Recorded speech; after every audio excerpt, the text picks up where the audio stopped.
Hi, this is Jeanette.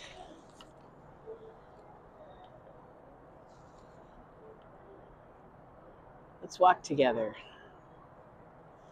Uh, I am in Chicago. It's my home city, and I'm at the Riverwalk, starting right at the steps that lead down from Wacker Drive and Lake Street. We'll take a little walk along the riverfront, and I'll tell you a few facts about the Chicago River. Just generalized, and then otherwise we will just have a walk, a nice walk. Here's a little map. So at the bottom is the lake down there. And we are, let's see, we're starting further north.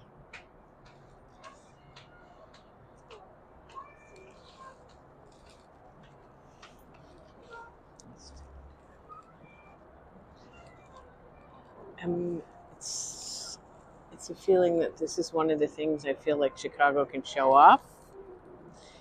We are a great city.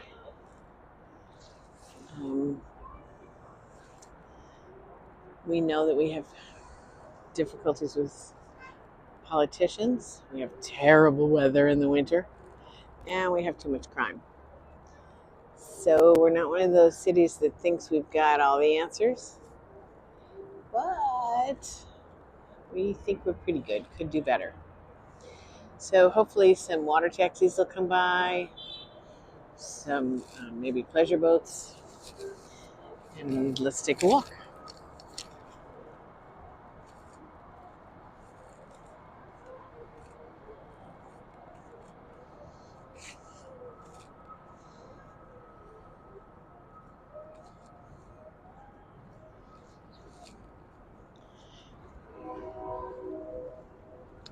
Okay, the first point of interest is where these three very tall skyscrapers are. They are built on a little part of the river that sticks out at the bend. That way is the north branch of the Chicago River. That way, here under the L tracks, is the south branch of the Chicago River. And this is considered the main branch. So, Wolf Point is actually where the city started. There was a small cabin built on Wolf Point, and these apartments that you see today are quite new. I'm surprised they were able to build them out on Wolf Point, but when I was working here, this is the Merchandise Mart, and I've worked there on and off since 1982. This is 2024. So when I was working there, usually in the old days, Wolf Point, all of this, was just an empty parking lot. So behind it was a newspaper building, and in the Merchandise Mart, this was empty. That's a water taxi. They're inexpensive, and they're a good way to get to a couple of stops from the train station.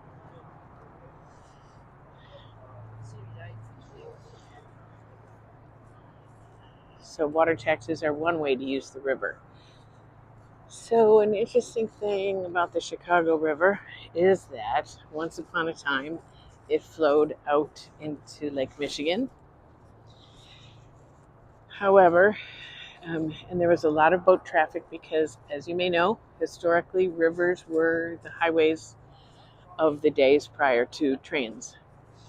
So the Chicago River was used by a lot of industries, and along with many other rivers, maybe all of them around the world, sewage was dumped into it, garbage was dumped into it, and there was a lot of illness and cholera in particular in the city, and they had to figure out a way to make it healthy to have a river here.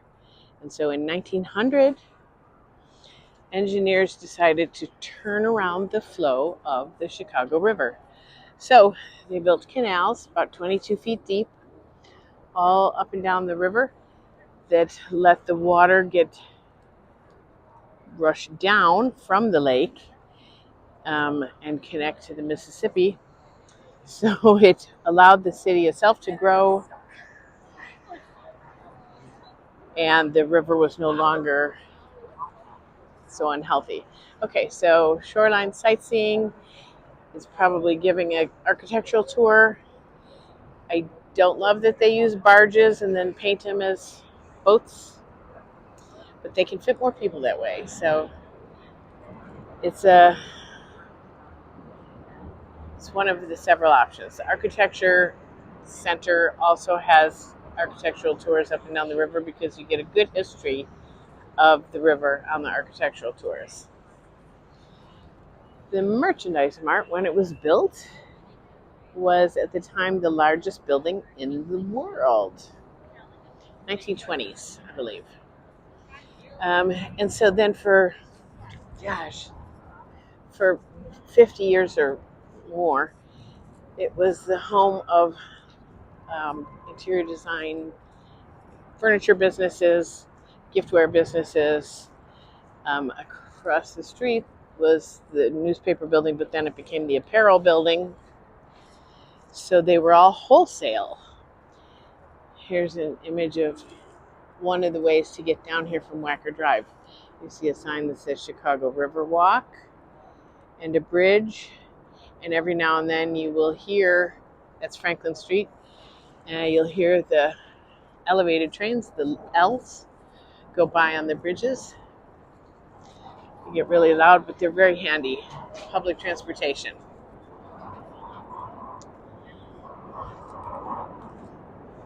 The Riverwalk is pretty new. Only was built, I'm going to say in the last 10 years. And it's been handy because for over 100 years, most of Chicago ignored the river. So finally, with the Riverwalk, we started saying, hey, we could use this if we can make it clean enough to use, swim in, and it is. These days, the river is clean enough to swim in. We don't have the problems that the Seine has. They've been working on cleaning it up. In front of the Merchandise Mart, or what are often called the Pez heads, it's the early powerhouses of retail. Weebolt, Montgomery Ward, I forget who all they are, but you can see their little heads, just like statues. Instead of a whole full statue, it's busts. Another one of the shoreline river cruises, and you can see over there some people kayaking. I have kayaked on the river. It's a great place, and it's a great way to see the river from a different angle, from inside it. It is safe, but you have to take a lesson. You have to have kayaked before. And down closer to the other end where we're walking, you'll see some of the locations that you can rent a kayak.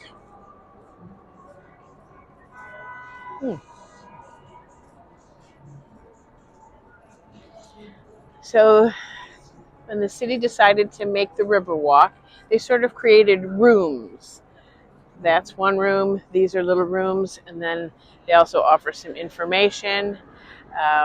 Let's see, what is this? It's here because of the river. True. Find out more about the river and its history, wildlife, and movable bridges. We have more movable bridges than any other city. At McCormick Bridge House Museum. It's a terrific museum. We will get over that way.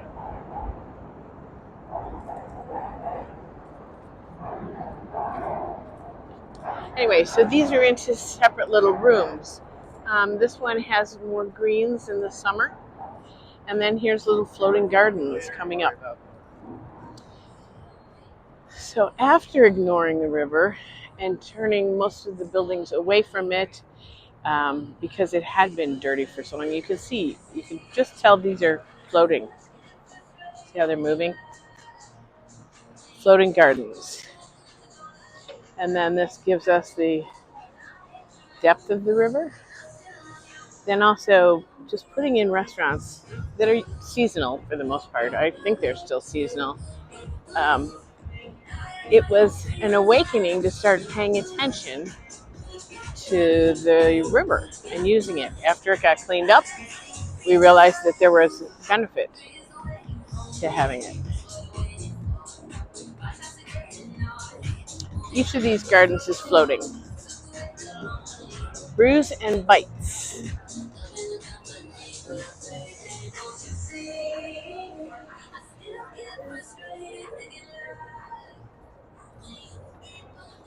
Still across from the Merchandise Mart. They also do art on the Mart each night through the summer. Artwork is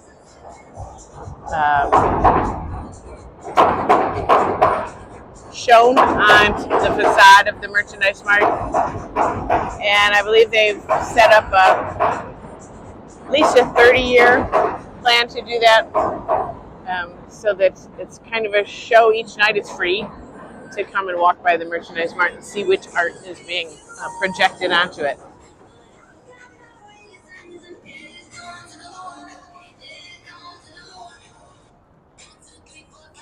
Wells. We're coming under Wells Street.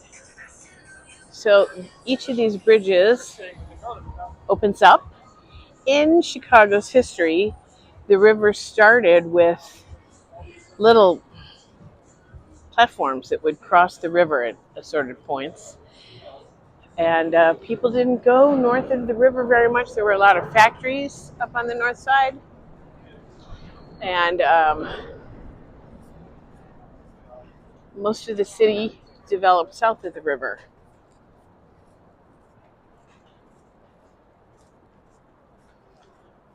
For a long time. Turning the river around to flow the other way in 1900 really was a benefit to allowing the city to expand onto both sides of the river. And you can see here's the south side of the river and the north side of the river. So some of these are very old buildings, but then there are several newer ones. I'll mention Marina Towers, and Marina City is the corncob looking one right here. It was done in the early 70s, I believe, intended as a place for people to live where they could find everything they need within their buildings. And to try and get people to come live back downtown, because for about a generation, people weren't moving to the city. These days, and for the last 20 years, people have lived in the city. That's a little rental skiff going along.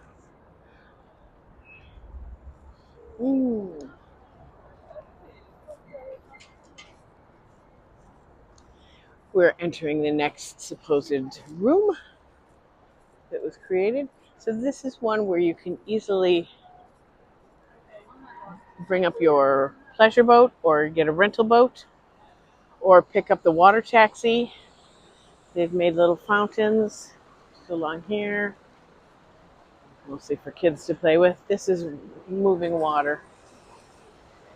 It's a fountain going all along the wall.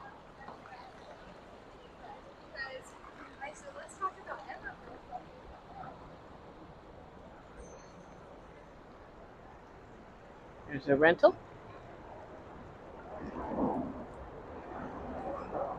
Chicago police boat.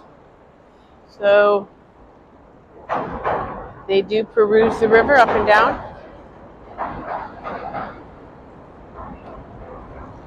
I'm very thankful that we don't have big walls all along the river. And in the winter, it rarely freezes up, but it often gets a coating of ice on the top. But most of that ice is floating. And so you can sink under the ice.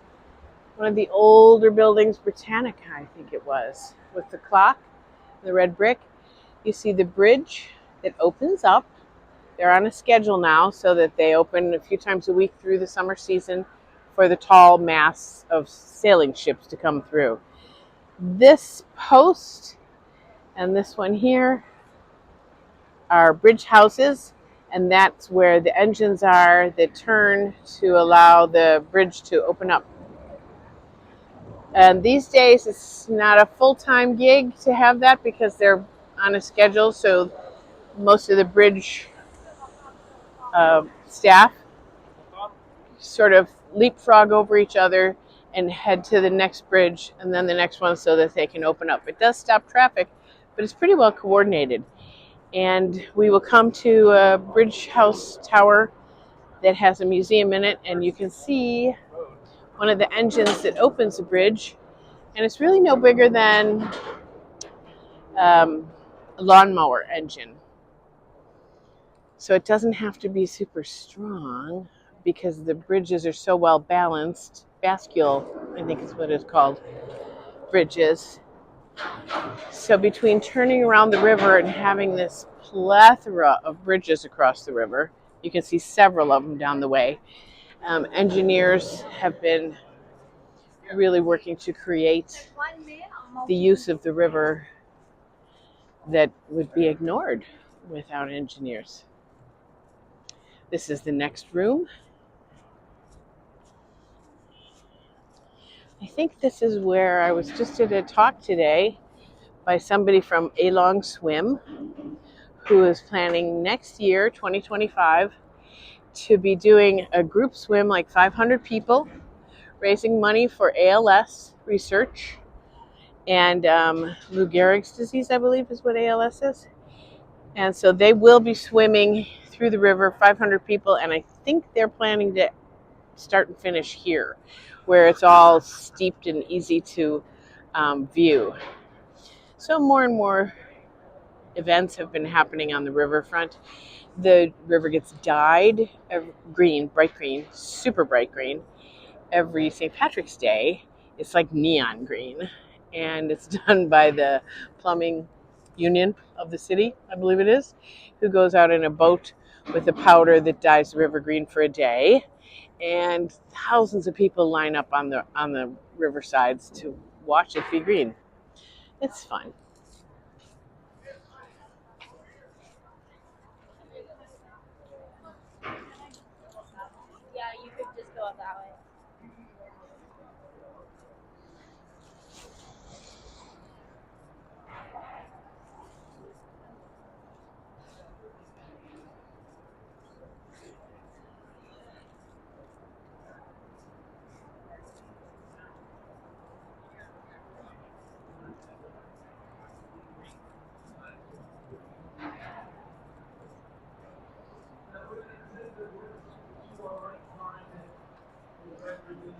That's one of the other companies with a tour boat.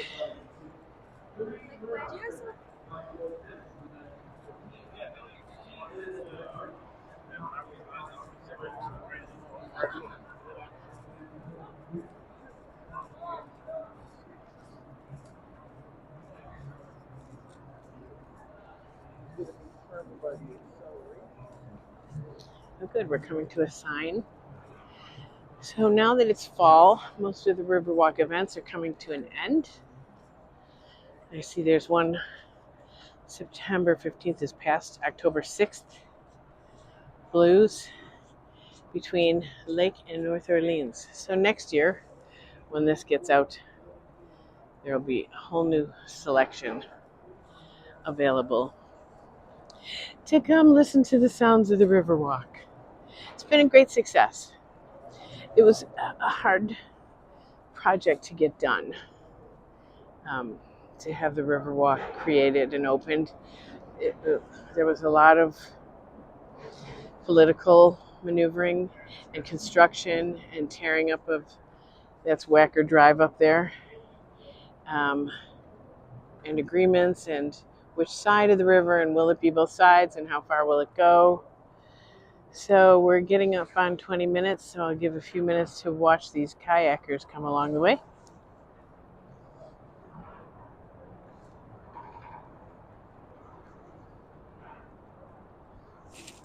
Actually, I love it when the river was dyed blue, and that was for the Cubs championship in 2016.